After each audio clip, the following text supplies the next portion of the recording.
Hey, it's Cliff. I'm going to do another AMA, but before I start, I just want to say I know you guys are busy. I know you got work, you got to spend time with family. So if there's anything that you want me to do research on, just leave a comment down below in one of my recent videos. I will try to research that topic and I will add it into my AMAs that I'm trying to do at least once a week or so.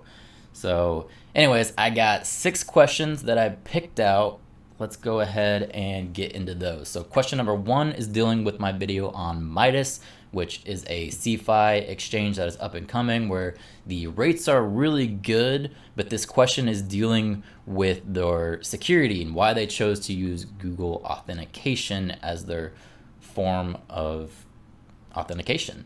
So Notary S asked, any reason they went that route? Do they need a cyber person? So what I did is I went back to their website. Here's what I found. So they do have a cyber person. It is Mike here, who is their CTO, their Chief Technology Officer. But one thing that I've noticed is that when I click this image, all it does is make it bigger. There's really nothing on their website that tells me anything about Mike. What is his experience? What are his credentials? What has he done at this point? I can't find anything on him. I've searched Google, LinkedIn to try to find his history. I do not see anything. So the forms of social media that they use are actually shown here, which, I looked through there. Again, I don't really see anything from him. So the only data that I could really find on this Mike guy is that he started in March of 2018. So he's been there for over 4 years at this point, and I don't know why they have not made improvements to their system, why they're still using Google accounts. One thing I can say is that they have a YouTube page. I kind of scrolled through it to see if there was any interviews with him on there, and I did not see anything. Now, I want to point out that I didn't look very thoroughly through these videos. I obviously didn't watch every one of these videos, so he could appear and kind of tell you what he's working on at this point, but I didn't see anything. So I don't know why he chose that. I'm assuming it's probably just cheap. It was, Google is a system that was already implemented. If they can just use that and save money, that's probably what they were going for. The thing that bothers me is that they just now added Google 2FA. So they've been running this website for 4 years that I can say without Google Authenticator running to secure people's assets. So that's a little sketchy to me. Another thing I wanted to point out here is when you actually look at their team, look at their blockchain developer here. He doesn't have a picture at all. When you scroll down, Token Growth Manager doesn't have any picture. Their front-end developer, their DeFi lead, all of these people are anonymous. So typically what we see in DeFi, when people are trying to remain anonymous like that, that is a sign that they could potentially want to do a rug pull, right? They don't want their identity out there because once they run off with the funds, they want to be anonymous. Now, I'm not saying necessarily that that's what they're trying to do, but it doesn't leave a comforting feeling when you're investing in their platform and that you don't even know who these people are. They don't have their credentials or anything like that. So to me, that's a red flag. If you're in this business, you should at least have some kind of bio that I can click on to show that you're not some anonymous figure that's going to run off with all my money. So red flag there. They are making improvements. Like I said here, they got the 2FA going on. Hopefully they move in that direction where they keep getting more credible. But I just want to point that out to you guys that it's sketchy. Still going with that. I still think it's sketchy. So anyway, moving on from there. Question number 2 is from Brian Tisdale, and he says, have we any idea how much core has been airdropped so far? Just curious as we get closer to the 13th month when the remainder of the 100 million core will be dropped. And that's a good question. So let me pull up Coreum here. So this is just CoinMarketCap, and Core has a max supply of 500 million. But one thing that I want to point out here is this solo airdrop is not the only airdrop that's going to occur. So once we get to that 13-month, I don't want you to think that, oh, well, it's done. This is an ongoing process. So how this is going to work, right now we're in the solo community airdrop phase. That's 20% of the supply that's being dropped. So obviously what we're doing now, they take a snapshot of your solo, you get your your core airdrop from that solo. That's expected to take 1 to 12 months, so a year or so, 13 months, like you said. But then after this phase, they're going to go to a core community airdrop. So what they're going to do is they're going to take snapshots of your core, and 30% of the supply is going to be dropped again. So I don't want you to think we're done after the solo airdrop. They're still airdropping more core at that point. That process is expected to take 12 to 36 months. So that could be up to 3 years. We don't know at this point. But then again, 10% of the supply is going to go to validators. 10% is going to go to the community who are building dApps so they can kind of promote the utility. And then 30% of the supply, let's be real, core is keeping for themselves. And that they're using that to, pay their developers and operation fees and all that happy stuff. So to answer your question, typically how it's being done right now for the airdrop is they have this cold storage wallet, which I will link in the description. Just everything here I'm going to link in the description. You can kind of look it up for yourself. So typically what they do is they have their cold storage wallet that has all the core, and then they transfer it over to a different wallet. So this right here is from the last airdrop. You can see from the date here. They transferred a certain amount over to this wallet, and then they distributed it to the community. So if we go back, if you wanted to find out how much has been airdropped, you would just kind of look and kind of see, like, obviously this was the last airdrop. So there was 7 million, almost 8 million drop from there. You could go back for the next month. This is the previous airdrop. You can see it was around the same. It's not until you get to like the first initial airdrops, they're kind of a little bit different because there were different trust lines being set up at that point. But basically, to answer all your questions, you would just add up all of those numbers that from the snapshots, and that would be pretty much what you would get for how much has been dropped at this point. Boom. All right. Moving on to the next question. Got a comment from Mark Wayne. And he is commenting on the end of my video where I was talking about the future with no coding. So he says, using someone else's code or library is cool, but you still need to know how to code and at least be able to read the code you're using. Otherwise, you could be using something that has a backdoor or even a bug that can be exploited. And that's to like today's standards, that's absolutely true, but that's not really what I was getting at. I'm getting at a future with no code, way in the future. So the example that I was using was like people who are using Shopify. Obviously, startup companies at this point are not, they're not really hiring developers because they can go to Shopify, they can drag and drop in a GUI interface to create their website. I guarantee you those startup companies are not using developers to review that code. They're using a process that we call in cybersecurity risk transference. They're basically just transferring the risk onto Shopify, saying, I'm using your platform, you obviously need to have a system in place to secure that code.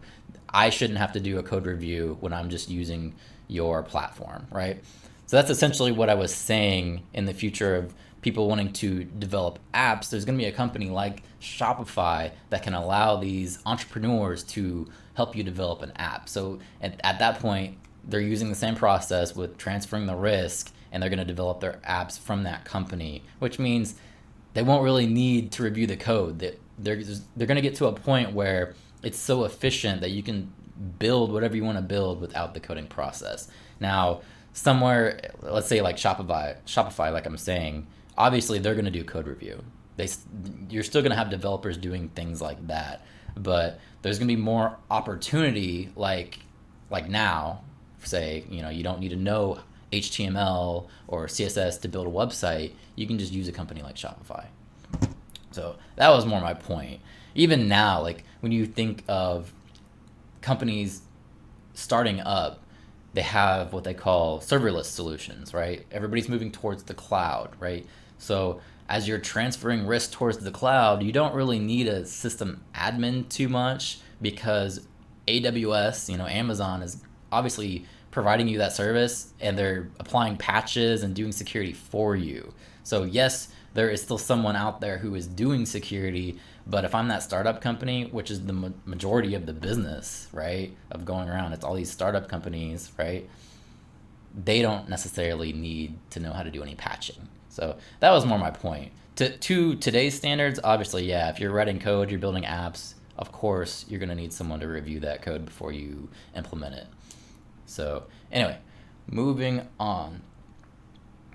Got a question from Chris Collins, and this is question number 4. And he says, thoughts on the ISO20022 coins? I've been wanting to put a little more into crypto, but not sure where to put it. XDC seems a bit more undervalued than XRP at the moment. That's a pretty good question, actually. Let me go here. So if you don't know what ISO is, they are the International Organization for Standardization. So basically what they do is they publish these different standards for several things, right? So if I go to their actual website, here they are. They're known for popular standards. One thing I deal with all the time in cybersecurity is their ISO 2700 series. So that is information security management. So that's super popular. That's what they're well known for, but they do all kinds of things. As you can see here, they have camera film speed, there's date and time format, medical devices, risk management is also a really popular one that they do.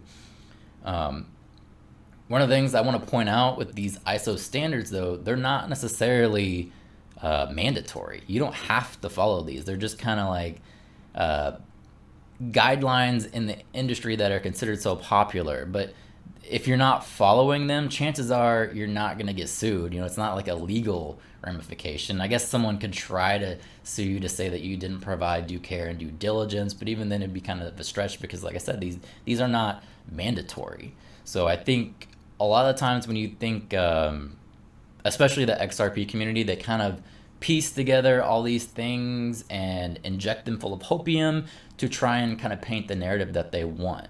Now, I'm not saying this is a bad thing, because generally these are used by the government, but like I said, they're not necessarily mandatory. So when you think of basically what they're trying to do, we can go to the standard here.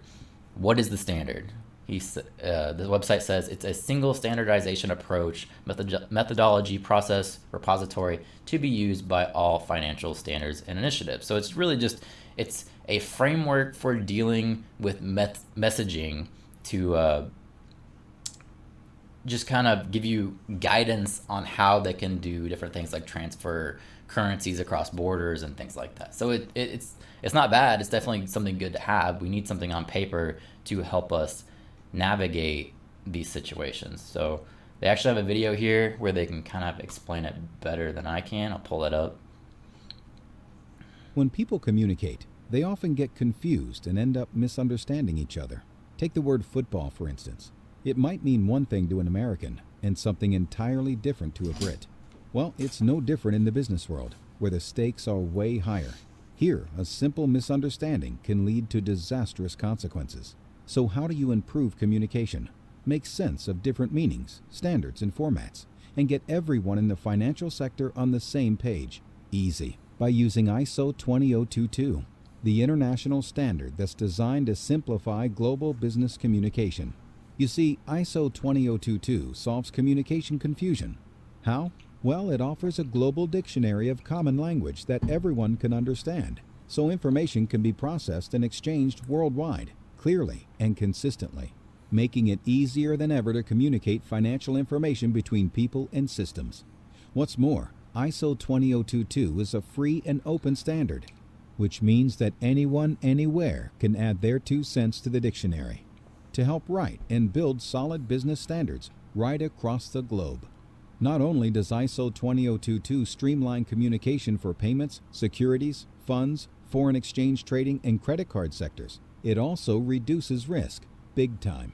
ISO 20022, because common understanding leads to effective communication and makes doing business a whole lot easier. To learn. Right. So basically they are putting to paper a framework for dealing with these kind of cross-border payments, essentially. Or at least that's what people in the XRP community are hyping up. There's several things in these frameworks, you know, obviously you're dealing with risk and things like that, but for the most part, when you go to their FAQ page, it says, who should be interested in ISO 20022? It says mostly financial institutions that want to streamline their communication infrastructure and associated costs by opting for a single common language for all financial communications, whatever the business design, the communication network, and the counterparty. Yeah, the counterparty. That's pretty much it. So essentially what they're saying is they're providing a framework for financial institutions. So the idea behind that, people who are hyping up these ISO tokens are saying, obviously we have the ISO 20022 compliant token. So these financial institutions are going to adopt these tokens, which we've already bought into. We have our bags already packed. So as these financial institutions buy into these tokens, they're going to pump the price because of the utility that they're going to provide. Obviously financial institutions are going to have all the money, and as they're using this, and it's just going to pump the price because from the utility that's being used on them. So who are these ISO 20022 compliant tokens? Obviously we got XRP. It's clearly on the Ripple website, but not only that, we have Stellar, which Stellar is compliant because they talk about they're partnered with IBM, which IBM is ISO compliant. So they are considered ISO compliant as well. Another one, like you mentioned in your question here, this is XDC. Obviously they talk about them being compliant. And then another one, just to kind of throw some out there, is Algorand. So they published this article that was the future of payments, and it talks about how they are ISO 2022 compliant. Now, to answer your question, what are my thoughts on these tokens? I don't understand how typically these tokens are the ones that are the fastest tokens, and they're the lowest cost as far as like fees to actually use them, but they seem like they are used the least.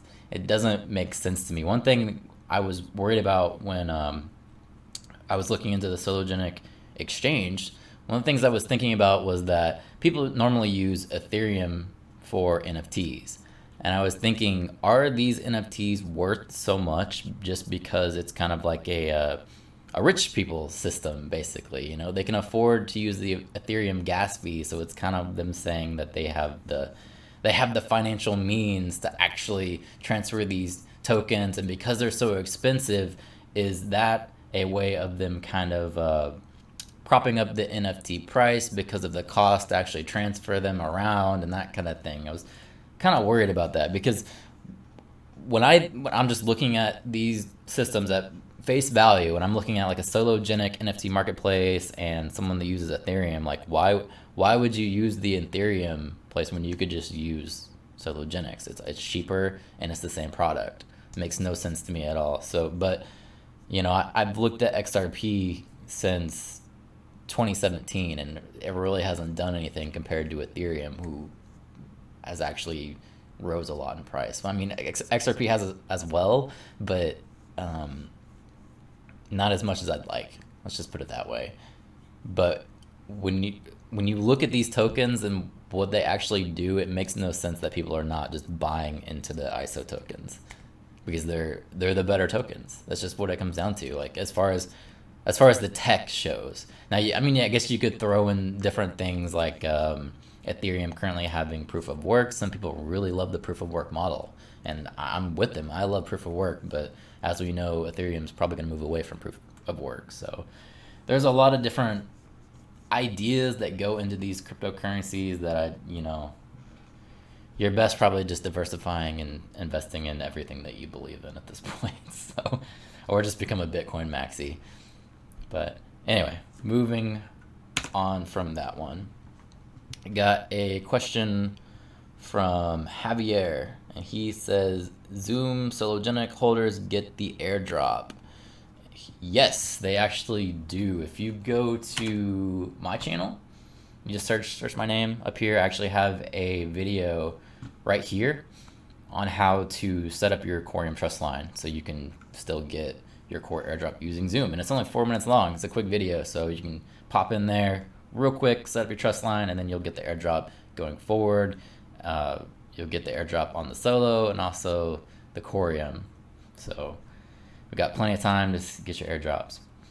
One thing I like about searching my name now, when I first started doing YouTube, when you'd search Cliff Invest, the thing that would come up the most is these Clifford Emu tokens, which never done any research. I'm assuming that's a shitcoin, but I don't know. For whatever reason, that just kind of made me mad that all of these Clifford tokens showed up. It could be because of my childhood being traumatized being called Clifford, but who knows? I'm just happy that these are actually starting to be pushed down and my videos are showing up in the algorithm. So that's pretty cool.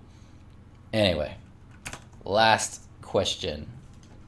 And it is from BY777. And it doesn't say if it's he or she, but they state, "Hi Cliff, thanks for the info. I'm new to Solo and wondering if you may have some insight." And then he has 3 questions, he or she, 3 questions following this. So number 1, how do we figure our core airdrop amount? That's pretty easy for you to do. So if you go to these Medium websites with Sologenic, every time they have an airdrop, they post these Medium websites that give you the calculations of how much core you're actually going to get. So as you can see, this is from the May snapshot. They put here, actually, you can see how many people participated, but then they'll give you the core amount per solo. So you'll just take this number and multiply that with the solo that you actually have, and that'll be the number that you're getting for that airdrop period. Now, if you don't want to do that, there's a way easier way. You can go and use this tool that I will put a link in the description. It's a calculator. You'll go to the month for the snapshot that you want to see how much you're going to get. You'll input your wallet, which will calculate from the snapshot, and it'll tell you you had this much solo during this period that was set up with a trust line. This is how much core you're going to get. So I would definitely suggest you use something like that because it makes it really easy. But anyway, moving on to your second question, it says, is it enough that we shouldn't have to buy, or should we also be buying? To me, that is a loaded question. I can't really answer that for you. Because one, it's going to depend on how much solo do you have. How much are you getting from the airdrop? I have no idea how much core you're getting. So you would have to kind of estimate that a little bit. But then also, what do you think the price target is going to be? Multiply that between your holdings to get that number. But also, what is your goal for your Coreum? Are you trying to retire? Are you trying to buy a house? Are you just trying to buy a cup of ramen noodle soup? I don't know that for you. So one of the things that I would suggest that you do is to first get your target price and how much you're going to be holding. One of the things that you can do is you can go to a website like this, and this is a market cap calculator. So you can type in core here, actually Coreum, and then you can kind of compare if core, let's just say for instance, core's market cap was the same size as Bitcoin. That'll never happen, but we're just doing this for fun. And then you hit apply. So if core had the same market cap as Bitcoin, it would be $1,000. So you would take that $1,000, multiply that against your holding. That's how much you would have. Now, obviously, that's really optimistic. I don't think Coreum's ever going to be that high, but you can kind of play around. You could, I don't know, let's say it competes with XRP. It's going to be around $39, and then calculate that against your holdings, and then compare that to how much you actually want to get out of this investment. What a lot of people are doing is they're comparing these to different layer ones. So if you took BNB, say it's going to be comparable to that. This is $99. But I don't know. I don't know where the price is going to go. I can't predict the future. I can just kind of give you tools here to kind of get an estimate of where you think it might be able to go. And then also keep up with the news of Coreum to see what kind of utility it's going to provide to show, how much people are actually going to be using core. And your last question here, number 3, core is listed on Bitrue and Mexc. Would you recommend buying on either? To be honest, I don't use either of those exchanges, so I can't really give you my opinion. One thing I will say is when Solo announced that they were using Mexc, I made a video on it, and there was people in the comments saying that this is actually a good exchange. However, I've never used it. I can't endorse that for you. I can't endorse Bitrue because I don't use that one either. The best thing you can probably do is just compare the fees, because that's really all that matters. Really, there's going to be a little bit of price difference maybe on different exchanges, so you'll compare that as well. But really, all you care about is the fees, because chances are you're going to buy your core. You want to buy your core at the lowest price possible, and then you're going to transfer it to a cold storage wallet or wherever you hold your crypto at that point anyway. So it doesn't really matter. Go for whatever has the lowest fees. And I believe that was the last question. So, like I said, if you got any questions that you want me to answer in next week's video, just kind of leave me a comment down below on any of my recent videos. I go from the recent comments. But yeah, that's pretty much it. Hope you guys have a good week, and thank you for watching.